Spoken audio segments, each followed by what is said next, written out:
Convido você a abrir a palavra do Senhor, irmãos, em Apocalipse, capítulo 5. Nós estamos nessa sequência do livro de Apocalipse.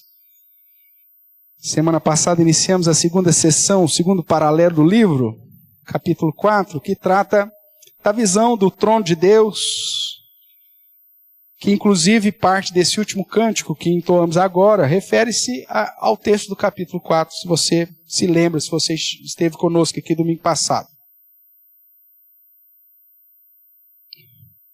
Hoje nós vamos caminhar lendo o capítulo de número 5. Apocalipse capítulo 5, os 14 versos, que nos diz assim, acompanha a leitura que farei, irmãos, texto que nós vamos meditar nessa noite. Vi na mão direita daquele que estava sentado no trono um livro, escrito por dentro e por fora, de todo selado com 7 selos. Vi também um anjo forte que proclamava em grande voz: quem é digno de abrir o livro e de lhes desatar os selos? Ora, nem no céu, nem sobre a terra, nem debaixo da terra, ninguém podia abrir o livro e nem mesmo olhar para ele. E eu chorava muito, porque ninguém foi achado digno de abrir o livro, nem mesmo de olhar para ele. Todavia, um dos anciãos me disse: não chores. Eis que o leão da tribo de Judá, a raiz de Davi, venceu para abrir o livro e os seus 7 selos. Então, vi no meio do trono e dos 4 seres viventes, e entre os anciãos de pé, um cordeiro, como tendo sido morto. Ele tinha 7 chifres, bem como 7 olhos, que são os 7 Espíritos de Deus enviados por toda a terra. Veio, pois, tomou o livro da mão direita daquele que estava sentado no trono. E quando tomou o livro, os 4 seres viventes e os 24 anciãos prostraram-se diante do cordeiro, tendo cada um deles uma harpa e taças de ouro cheias de incenso, que são as orações dos santos. E entoavam um novo cântico, dizendo: digno és de tomar o livro e de abrir-lhes os selos, porque foste morto e com o teu sangue comprastes para Deus os que procedem de toda tribo, língua, povo e nação. E para o nosso Deus os constituístes reino e sacerdotes, e reinarão sobre a terra. Vi e ouvi uma voz de muitos anjos ao redor do trono, dos seres viventes, dos anciãos, cujo número era de milhões, milhares de milhares, proclamando em grande voz: digno é o cordeiro que foi de receber o poder e riqueza, e sabedoria, e força, e honra, e glória, e louvor. Então ouvi que toda criatura que há no céu e sobre a terra, debaixo da terra e sobre o mar, e tudo o que neles há, estava dizendo: àquele que está sentado no trono, e ao Cordeiro, seja o louvor, e a honra, e a glória, e o domínio pelos séculos dos séculos. E os 4 seres viventes respondiam: amém. Também os anciãos prostraram-se e adoraram. Oremos mais uma vez, irmãos. Pai, nós bendizemos o teu santo nome mais uma vez nesse culto, e agora, após a leitura da tua palavra, com o objetivo de estudá-la, nós clamamos para que o Senhor, através do teu Santo Espírito, nos ilumine e ao mesmo tempo prepare a nossa mente e o coração para compreender a tua palavra e aplicá-la no nosso dia a dia. Nos ajude, ó Deus, e nos edifique segundo a tua bondade. Use-me, apesar de mim mesmo, como boca do Senhor na vida dos meus irmãos. E que saiamos daqui, ó Deus, edificados para o nosso próprio bem e para o louvor eterno e grandioso do teu santo e bendito nome. Amém. Amém, queridos. Semana passada, nós vimos no capítulo 4 que o Deus eterno, que como nos é apresentado aí no verso, se você olhar aí, mantenha a sua Bíblia aberta como de costume, voltando aí para o capítulo 4, se você observar aí no verso 8, é dito assim: os 4 seres viventes, nós sabemos que são serafins, apontavam para as grandezas de Deus, inteligência, soberania e tudo mais.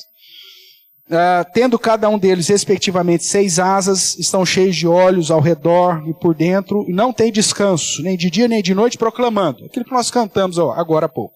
Santo, santo, santo, é o Senhor Deus, o Todo-Poderoso, aquele que era, que é e que há de vir. Então, no capítulo 4 nós vemos que esse Deus eterno, que era, que é e que há de vir, o Todo-Poderoso, está no seu trono e revela, principalmente por todas as características e símbolos que vimos a semana passada, a grandeza, a santidade, a justiça, a sabedoria, e além de declarar que ele é servido e adorado para sempre. Não havia descanso aos 4 seres viventes, nem de dia nem de noite, proclamando justamente esse refrão que nós exaltamos. Então, mesmo que nós vimos semana passada, mesmo que você adore e sirva a qualquer outra coisa, Deus continua no trono como o Deus criador. É dessa forma que o capítulo 4 apresenta o nosso Senhor. O verso 11 do capítulo 4 diz: Tu és digno, Senhor, e Deus nosso, de receber a glória, a honra e o poder, porque todas as coisas, o que está escrito aí?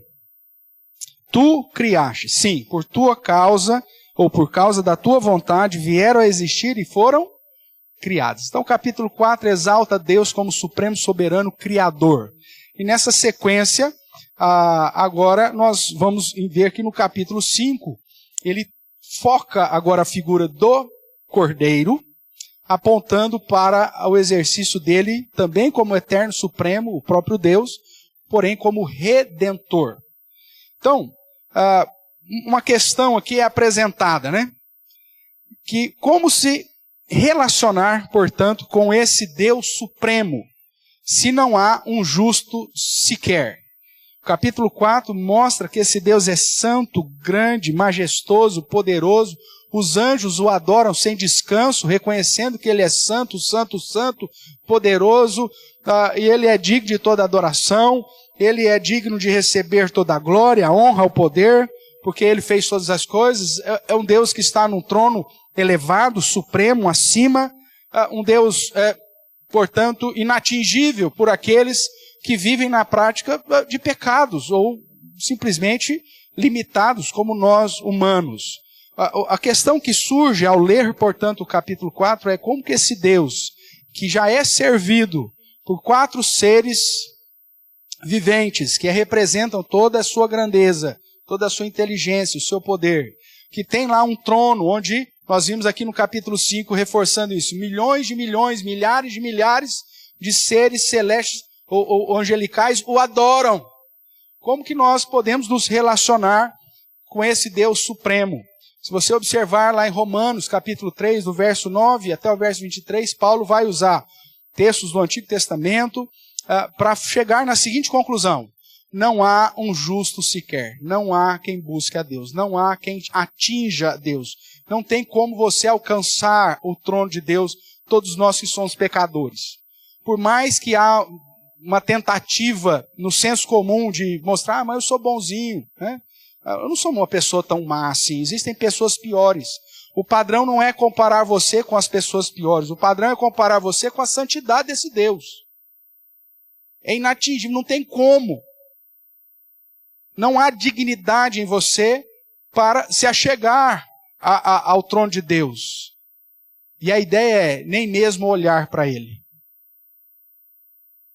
É por isso que o capítulo 5 ele vai responder essa questão que está aqui implícita. Como que alguém pode se relacionar com esse Deus supremo? Como que alguém pode elevar a voz e falar com esse Deus supremo? Como alguém pode servir a esse Deus supremo e achar que o seu serviço é digno, se ele é servido noite e dia por seres celestiais que não pecam? Como? O capítulo 5, então, vai nos apresentar a figura central do livro de Apocalipse, que é aquele que venceu. O Cordeiro de Deus, o leão da tribo de Judá, a raiz de Davi, o Cristo, que é o próprio Deus.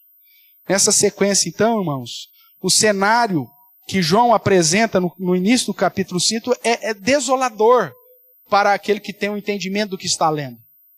Veja o que ele viu. Ele expressa dessa forma. Como começa o capítulo 5? Vi.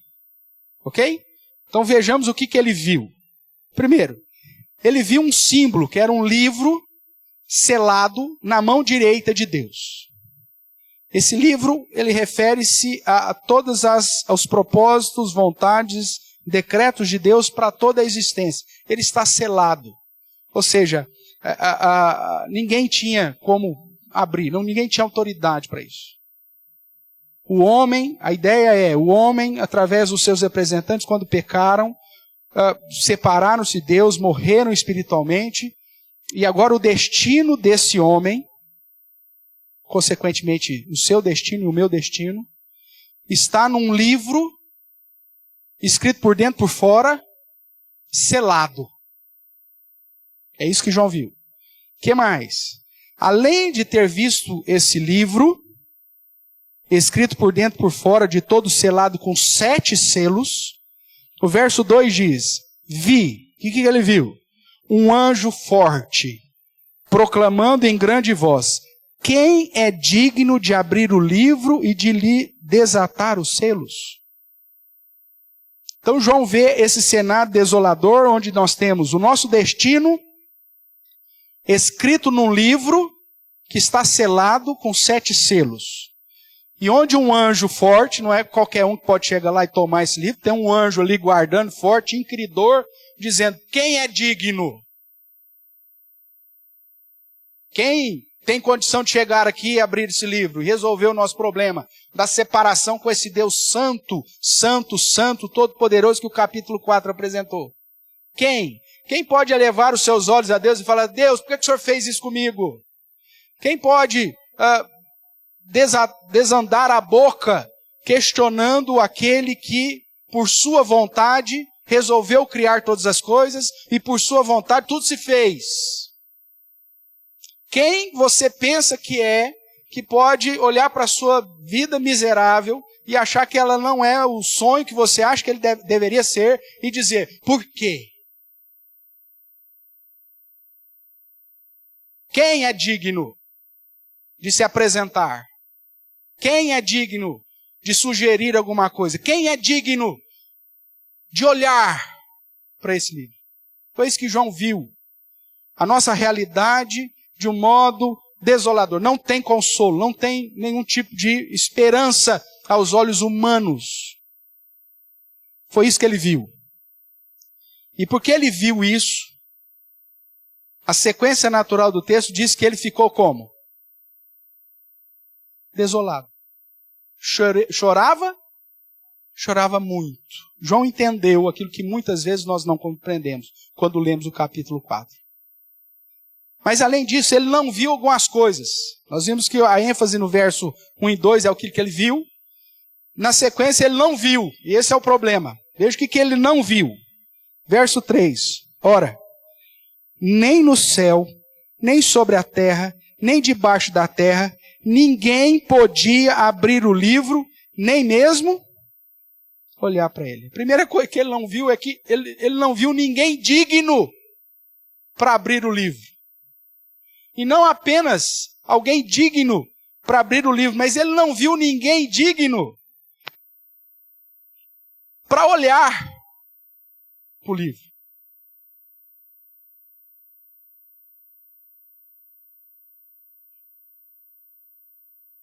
João vê um Deus maravilhado, num trono excelso, simbolizado com pedras preciosas, com arco-íris de esmeralda, com 24 anciãos prostrando diante dele, com 4 seres viventes, cada um com 6 asas, que de dia e de noite o adoravam sem parar. Viu um Deus grandioso, excelso, supremo, num alto sublime trono, digno de todo louvor, de toda adoração por toda a eternidade, porque ele é o que era, o que é e o que o há de vir. Ele vê toda essa beleza, vê o destino da nossa vida registrada num livro escrito por dentro e por fora, com 7 selos, bem selado, com um anjo macho firme, forte do lado, gritando, quem que é digno? E aí ele olha e não vê ninguém. E muitas vezes você pensa que você é digno de alguma coisa, né? Como você acorda de manhã e tem coragem de olhar para esse Deus supremo, santo, santo, santo, que é adorado sem descanso para os anjos, você fala assim, puxa, por que minha vida está desse jeito? Isso não é justo, Deus. Injusto é Deus ter que te aguentar. Dentro da sua realidade pecaminosa que é a presença, que a palavra de Deus nos revela, irmãos. Enquanto nós não entendermos que somos nada, nós não vamos compreender o tamanho da riqueza da graça. E não vamos nos submeter ao Deus que é excelso, supremo, da maneira que devemos nos submeter. Nós somos injustos e petulantes para com o Senhor muitas vezes. E a postura que devia acontecer comigo, contigo, é a que aconteceu com João, quando nós nos deparamos com essa realidade. Sabe o que resta a nós, diante desses primeiros versos do capítulo 4 e dos primeiros versos do capítulo 5? Só resta chorar. E chorar muito. Foi isso que aconteceu com João. O verso 4 diz, e eu chorava muito. E por que ele chorava muito? Ele vai dizer, porque ninguém foi achado digno de abrir o livro, nem mesmo de olhar para ele. Ninguém, nem no céu, nem sobre a terra, nem debaixo da terra, podia olhar, abrir o livro, nem olhar para ele. Se a história terminasse aqui, irmãos, nós estaríamos diante do final mais triste possível para toda a humanidade. Não havia esperança. Um Deus supremo, grandioso, santo, inatingível por conta das nossas pecaminosidades, tem a solução num livro, mas esse livro está inacessível. Ninguém, nem no céu, nem na terra, nem debaixo da terra, em lugar algum foi achado digno. Ninguém em nenhum lugar foi achado digno. As nossas obras não nos dão direito nenhum diante de Deus.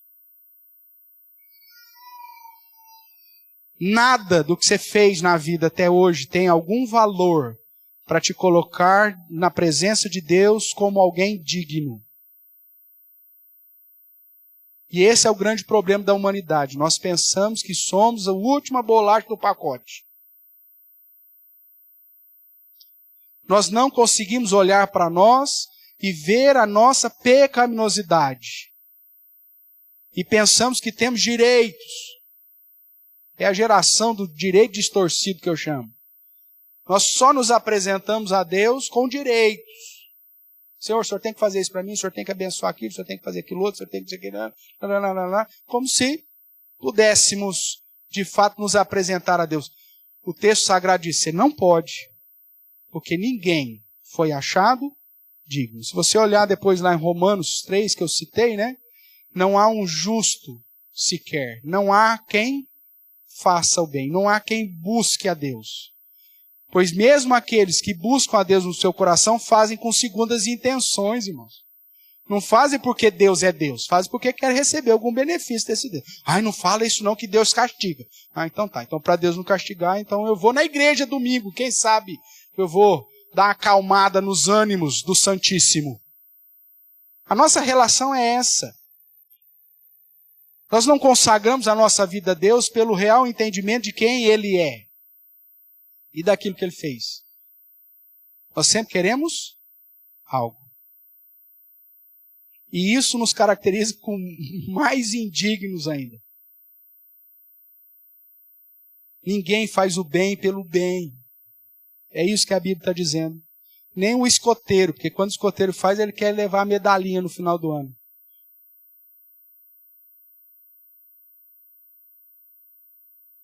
Apocalipse capítulo 4 e 5 mostra um Deus supremo e mostra a nossa pequenez, que deveria nos conduzir a chorar muito. Porém, irmãos, o texto não termina assim. Então, de um modo maravilhosamente animador, alguém fala com João, um dos anciãos. Nós vimos que havia aqui no trono 24 anciãos representando as 12 tribos de Israel e os 12 apóstolos, a ideia da totalidade dos crentes do Antigo e do Novo Testamento. Então aí nós vemos no verso 5, todavia, um dos anciãos me disse, não chores. E o motivo para não chorar é, eis que o leão da tribo de Judá, a raiz de Davi, o que fez? Venceu. E ele venceu para abrir o livro e os seus 7 selos.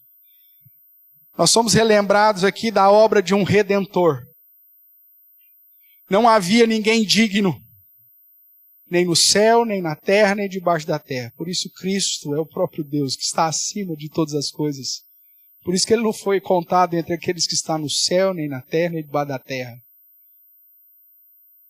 Mas ele venceu. E ele é apresentado com 2 títulos relacionados ao Antigo Testamento. O leão da tribo de Judá e a raiz de Davi. Só que quando João olha, ele não vê um leão. O que ele vê? Olha aí o verso 6.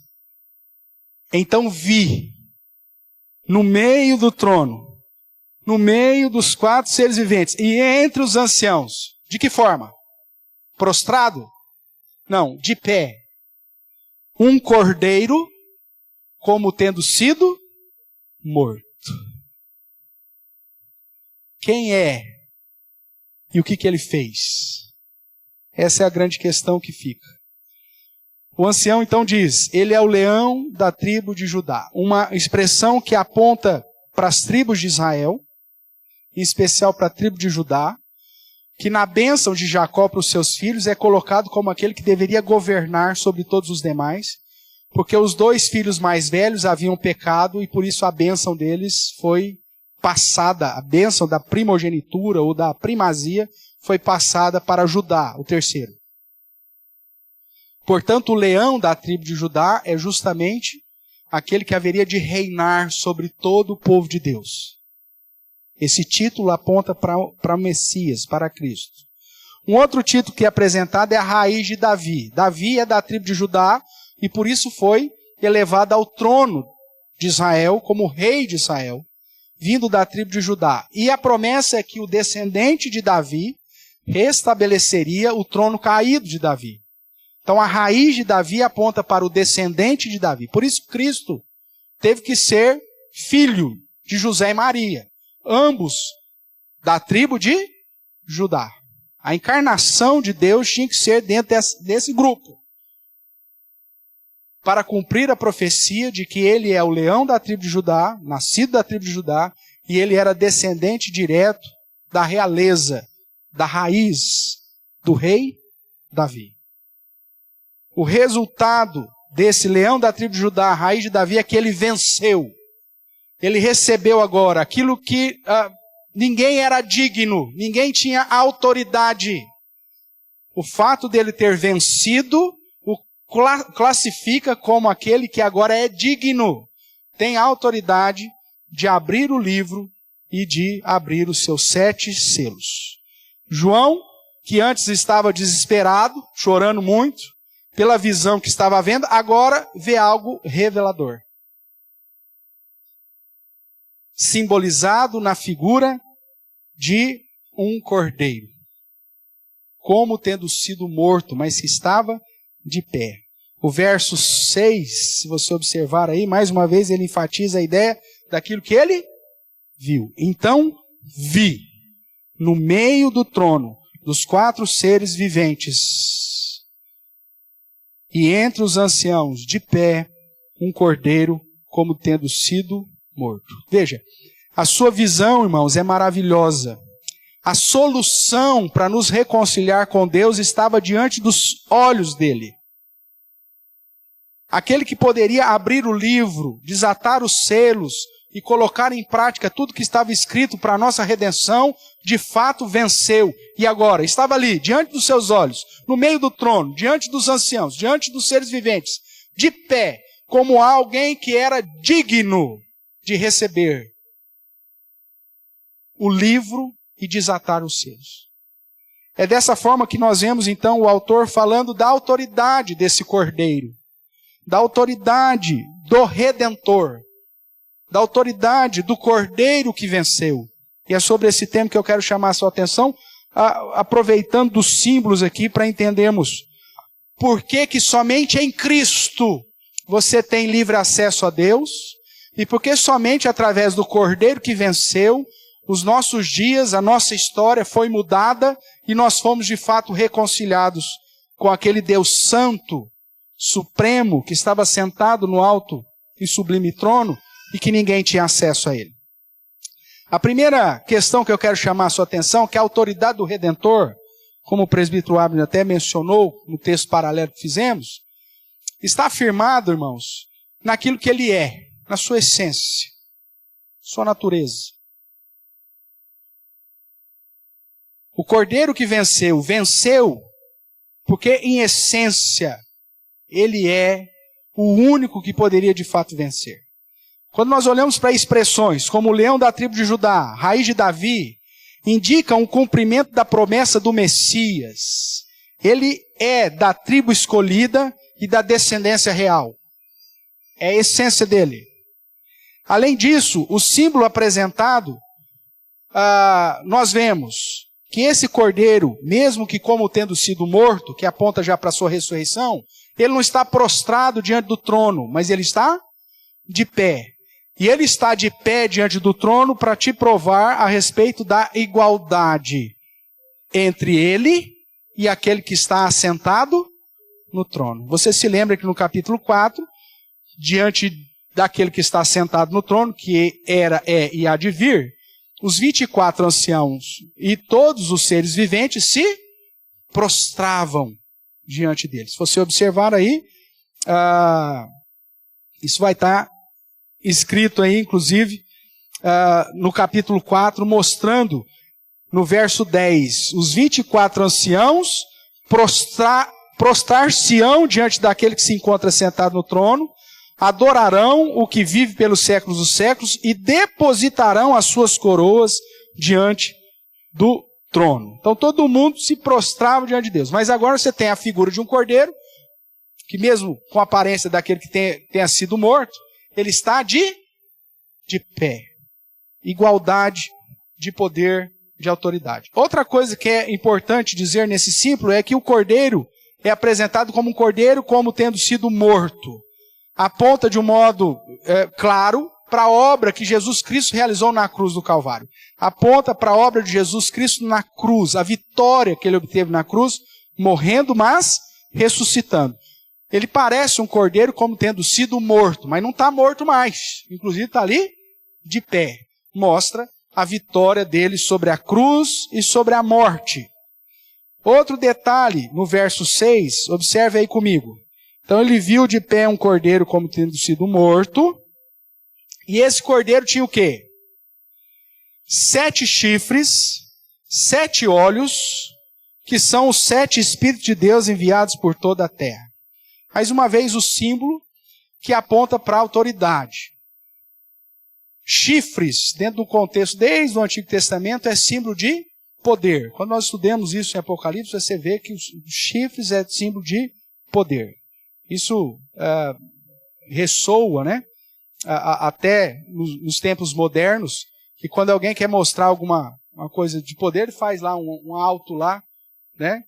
Um negócio comprido lá, que parece um chifre brotando da terra. Quanto maior, demonstra mais poder. É assim lá na Casa Branca, é assim na frente dos palácios, na maioria tem lá um chifrão lá, grandão lá. quando você pensa na questão militar, nada mais é que os símbolos das patentes apontam para chifres. Quanto mais chifre o cara tem no ombro, mais ou maior a sua patente. Então, essa é a ideia. Esse símbolo é um símbolo antigo que aponta quanto mais chifre, mais poder.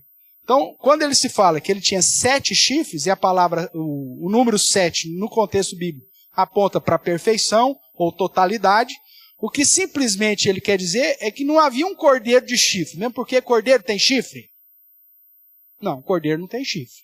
Mas o símbolo aponta para o fato de que esse cordeiro, como tendo sido morto, que é o leão da tribo de Judá, raiz de Davi, ele tem todo o poder, ou seja, ele é onipotente.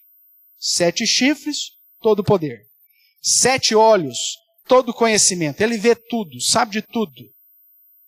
Aponta para que esse cordeiro é também onisciente.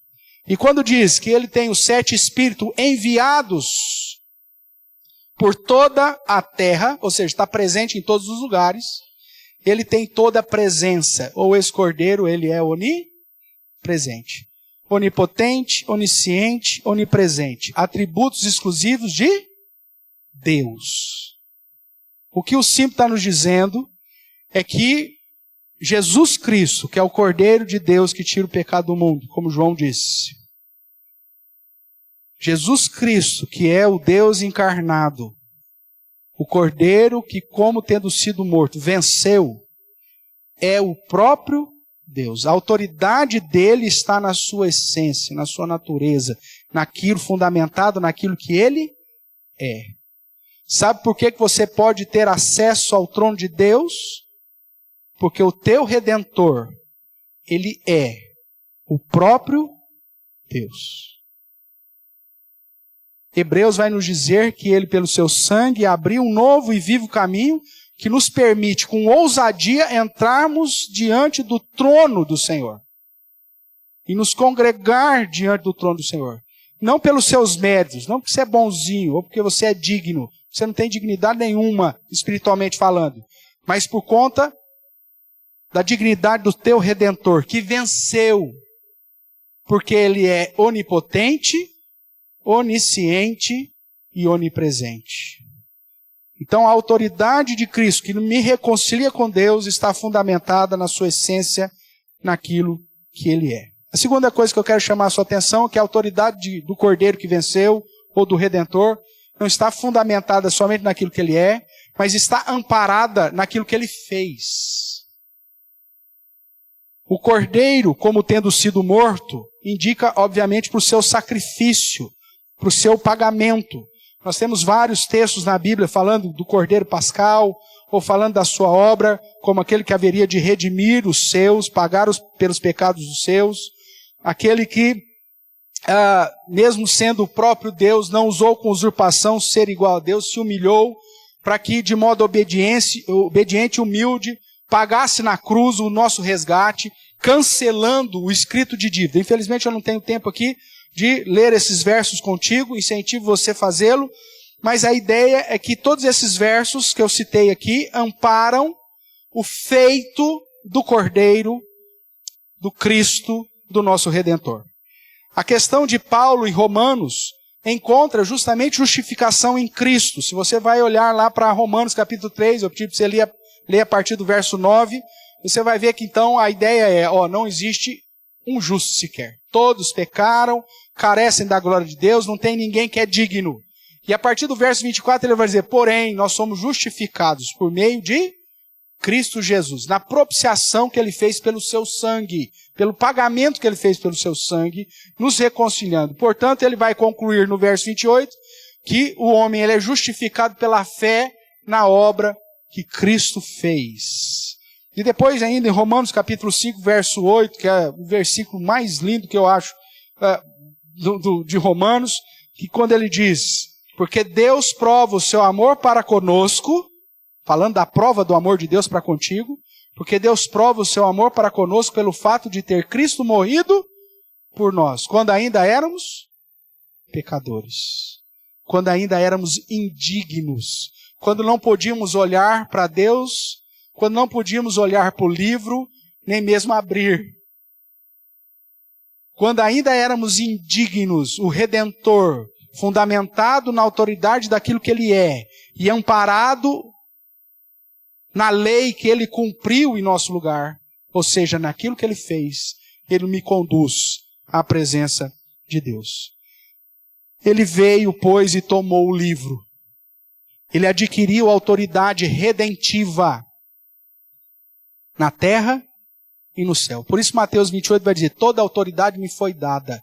Essa autoridade não está falando como o Deus criador que Ele o é, mas a autoridade redentiva. Uma vez que quem se colocou numa situação de condenação foi o próprio homem, usando o seu livre-arbítrio e escolhendo pecar. Se Deus fosse aplicar tão somente a sua justiça, o homem continuaria condenado por toda a eternidade. Mas Cristo, usando da sua autoridade, cumpriu em nosso lugar a nossa obrigação. Obrigação que nós não tínhamos condições de fazer. Não temos como condições de guardar a lei. Paulo vai dizer isso, inclusive, que o objetivo da lei não é redentiva. Mas o objetivo da lei é calar sua boca. Mostrar para você que você não dá conta, pelos seus méritos, de alcançar a Deus. Mas a boa nova, dita pelo ancião a João, é que o Cordeiro venceu. Para tomar o livro, abrir os selos e para te reconciliar com o Pai. Os cânticos, na sequência aqui de Apocalipse capítulo 5, revelam mais detalhes dos feitos do Cordeiro. Veja aí o verso 9. Os seres viventes, os anciãos, estavam ali diante dos incensos, que são as orações do santo, que clamavam, né, por essa reconciliação, por essa ação. E aí o verso 9 diz, entoavam um novo cântico dizendo, digno és de tomar o livro e de abrir-lhe os selos aos feitos dele, porque foste morto e com o teu sangue fez o quê? Compraste para Deus os que procedem de toda tribo, língua, povo e nação, representantes de todos os povos. E não somente isso, ele não apenas com o seu sangue derramado comprou um povo para si, mas constituiu ao nosso Deus esse povo como reino e sacerdote, e reinarão sobre a terra. É o que acontece hoje. Você como Cristo, você foi dotado nele, segundo a ordem de Melquisedeque, como estudamos na carta de Hebreus. Você é um sacerdote do Deus vivo e por isso você tem acesso a Deus para prestar a Ele um culto agradável, um sacrifício aceitável, conforme o que Ele mesmo prescreve. Por isso que você não vem assistir o culto, você vem prestar culto. Não é um evento de domingo à noite para você vir assistir. Mas é um compromisso com quem entendeu que não era digno e que foi justificado pelo sangue de Cristo, de se apresentar ao Deus que é supremo, santo, santo, santo, para reconhecê-lo como Senhor da sua vida e apresentar a Ele um sacrifício vivo, racional, aceitável a Ele, porque agora em Cristo você foi considerado digno de se apresentar àquele que é santo, àquele que é poderoso, àquele que é supremo. Mas você só vai entender e apresentar um culto a Deus como lhe é devido o dia que você, como João, olhar para a sua realidade e entender que só é possível adorar ao Senhor por aquilo que Cristo fez. Portanto, a autoridade do Redentor ou do Cordeiro que venceu está fundamentada naquilo que Ele é, o próprio Deus, mas também está amparada naquilo que Ele fez. Ele comprou com seu sangue um povo para constituir reino e sacerdote. É por isso que você não é apenas um sacerdote, mas é um embaixador de Cristo. Nós já reinamos com Cristo hoje. Você representa Cristo nessa terra caída. Para que através da sua vida, agora dignificada em Cristo, as pessoas saibam que existe um Deus supremo e que existe um Redentor, que é o próprio Deus e que realizou uma obra para nos reconciliar com o Pai. Você não está aqui para ver a banda passar, meu irmão. A obra de Cristo me conduziu, a mim e a você, a identificarmos que agora temos um compromisso diante desse Deus Supremo, pois fomos comprados, lavados e constituídos reino e sacerdote. Você precisa glorificar esse Deus no seu dia a dia. Terceiro ponto, da autoridade do Redentor, ou da autoridade do Cordeiro que venceu. Está fundamentado naquilo que ele é, está amparado naquilo que ele fez, está confirmada naquilo que ele recebe. Veja aí o que diz o texto. Capítulo 5, verso 11. Mais uma vez. Vi e ouvi uma voz de uma meia dúzia de anjos. É isso que está escrito aí? Não. Muitos anjos ao redor do trono, dos seres viventes dos anciãos, cujo número era o quê? Milhões de milhões, milhares de milhares, e todos eles adorando. O fato de você ter todos esses milhões de milhões, milhares de milhares, confirmando aquilo que Cristo é e aquilo que ele fez, ele recebe toda a adoração. Verso 12. Proclamando em grande voz, digno é quem? O Cordeiro. Digno é Jesus Cristo, o Deus encarnado, aquele que venceu. Digno é o Cordeiro que foi morto, de receber o quê? Poder, riqueza, sabedoria, força, honra, glória e louvor. O que mais que ele recebe? Verso 13. Então ouvi que toda criatura que há no céu e sobre a terra, debaixo da terra e sobre o mar, e tudo que neles há, estava dizendo. Hoje nós podemos fazer isso, irmãos. Mas a Bíblia diz que no último dia, todo joelho se dobrará, e toda língua confessará. Cristo receberá no último dia toda a sua glória como aquele que venceu. Nós que já fomos alcançados por sua graça já podemos fazer isso hoje. Mas veja o que diz, toda a criatura, todos os seres, no céu, na terra, debaixo da terra, no mar, todos estavam dizendo, àquele que está sentado no trono e a quem mais? Ao Cordeiro, seja o louvor, a honra, a glória, o domínio pelos séculos dos séculos. E todos os 4 seres viventes respondiam amém, e todos os anciãos se prostraram e adoraram. A autoridade do Redentor, a autoridade do Cordeiro que venceu, está fundamentada naquilo que ele é, o próprio Deus. Está amparado naquilo que ele fez, pagou o preço no nosso lugar e nos constituiu o reino de sacerdote. E é confirmada naquilo que ele recebe. Adoração de tudo e de todos. Ele é digno, ou ele é tido como digno de olhar, tomar e abrir o livro selado. A sua autoridade fica explicitada pelo fato dele tomar o livro e as reações subsequentes. Os 4 seres viventes, os 24 anciãos, se prostram, ou se prostraram e adoraram. Milhões e milhões, milhares e milhares de anjos o adoram.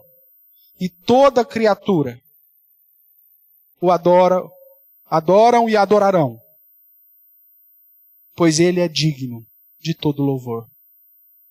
Filipenses capítulo 2, verso 10, vai dizer justamente isso, que naquele dia, porque Cristo venceu por aquilo que ele fez, todo o joelho se dobrará, toda a língua confessará.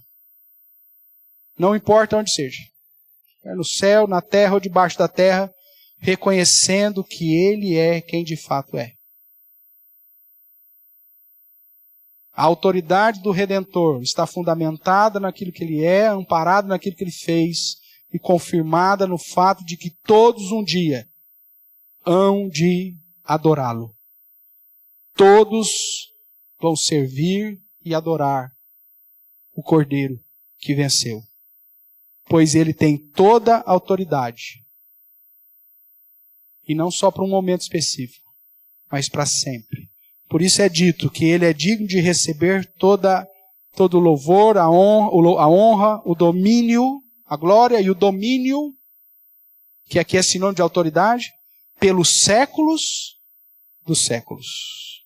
Domínio pelos séculos dos séculos. Irmãos, a ideia dessa segunda sessão de Apocalipse é mostrar que existe um Deus que era inatingível, pois santo, justo, sábio, que ninguém podia nem olhar para ele. Que estava no trono e que recebia diurno e noturnamente, dia e noite, adoração constante. Que quando João viu isso, ele olhou para si, olhou para a situação, viu, não existe um justo sequer, ninguém pode chegar a esse Deus. O Criador, apesar de ser o Criador, ninguém pode chegar a ele. Porém, Deus, na sua graça, resolveu consertar a nossa história e enviou o Redentor, o leão da tribo de Judá, a raiz de Davi, o cordeiro que foi morto, mas ressuscitou. Que comprou para Deus, com o derramar do seu sangue, um povo de todos os povos, representantes de todas as línguas, nações, constituindo agora esse povo para ser parte do reino de Deus e sacerdote desse rei, enquanto nós estamos aqui aguardando o seu retorno. A ideia que nos é apresentada em Pedro é que nós somos povo de propriedade exclusiva, mas também a fim de proclamarmos as virtudes daquele que nos chamou das trevas para a sua luz. Mas nesse mesmo texto nos é dito que somos sacerdócio real, reino e sacerdotes. A nossa vida tem que ser vivida debaixo do entendimento de que não éramos dignos, mas que em Cristo Jesus, que pagou um alto preço, fomos feitos dignos para viver para nós mesmos, para a nossa própria glória, para correr atrás dos nossos próprios prazeres e desejos? Não. Mas para agora, como embaixadores de Cristo e sacerdotes do Deus vivo, servirmos e adorarmos a esse Deus de dia e de noite, sem descanso, como os anjos faziam e fazem.